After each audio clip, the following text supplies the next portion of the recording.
Now, Israel is also battling a surge in COVID infections due to the Omicron variant. A leading health expert advising the Israeli government has predicted that 1/3 of Israel's population could contract Omicron in the next few weeks. This is then expected to put immense pressure on public health services. Our correspondent Jody Cohen brings you all the details. With over 3 million of its citizens at the risk of catching COVID-19 in January alone, hospitals and first responder emergency services have begun to sound the alarms.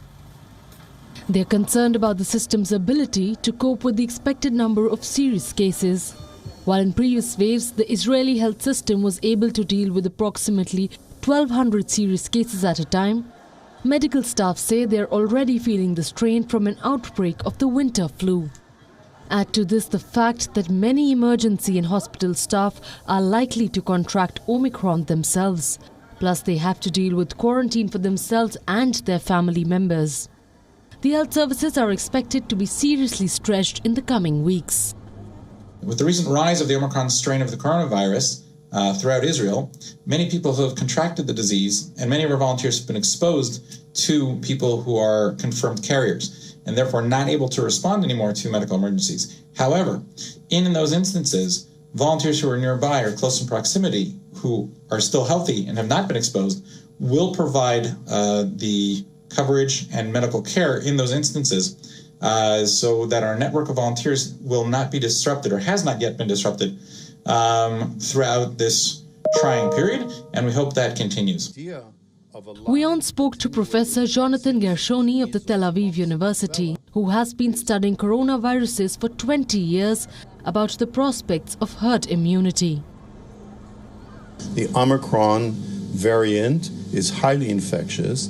There are many people who are getting infected, and in combination with actually the optimistic development, and that is the development of new drugs, we have to know which populations are most in need of treatment.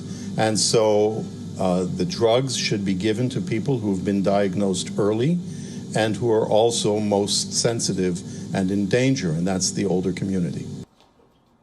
Former COVID czar Ronnie Gamsu has said he expects Omicron will give Israel mass infections, fewer serious cases and ultimately herd immunity. The current Tsar Salman Zarqa has denied that herd immunity through high infections is government policy. The health ministry has said that the focus is on preventing serious cases as well as curbing infections. While Prime Minister Bennett has said Israel might face 50,000 cases a day, Health Minister Horowitz, who is from a different political party, has suggested that apocalyptic scenarios only serve to cause panic.